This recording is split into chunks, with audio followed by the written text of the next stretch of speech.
Hello guys, good morning guys or good day sa inyo lahat guys. Lalo na sa mga content creator guys. Gusto ko lang pong ibahagi ulit ang konting kaalaman guys. For today's video guys, gusto ko lang po ituro sa inyo guys kung paano mag-request ng content monetization beta or content creator monetization tools guys.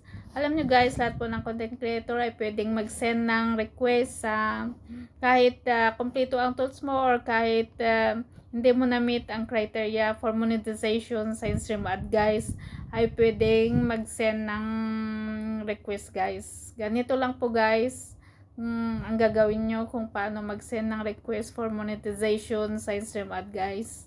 Panoorin nyo lang po ito guys hanggang dulo. Let's go! Ayun guys, punta tayo sa Facebook.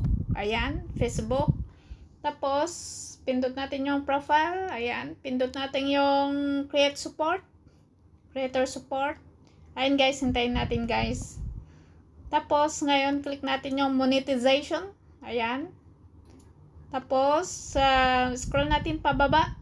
Punta tayo sa program eligibility. Ayan, guys. Tapos ngayon guys, punta tayo guys sa hanapin natin yung in-stream ads. Ayan yung in-stream ads guys. Pindot natin. Tapos guys, ayan, scroll natin pababa guys. Hanapin natin yung in this form. Ayan, mag-fill up tayo ng form guys. Makita nyo guys, itong in this form. O ayan, click natin yung in this form. Ayan guys, para mapunta tayo sa fill up in this form. Ayan guys, Facebook Content Monetization Beta Interest Form. Simplify your earnings, monetize your more content. Ayan guys, makita nyo guys tong email address, Facebook account URL, other social media accounts. Ayan guys, fill upin natin itong tatlo guys. Ilagay natin yung email address, tapos Facebook account URL, yung URL ng Facebook account nyo guys, ilagay nyo dyan.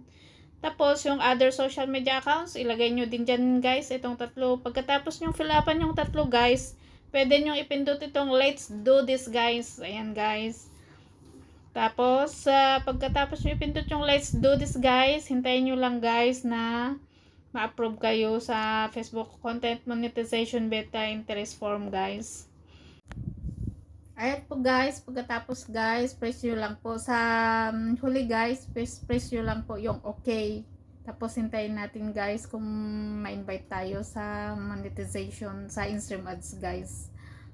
Sana nakatulong po sa inyo guys. Thanks for watching. Follow for more guys.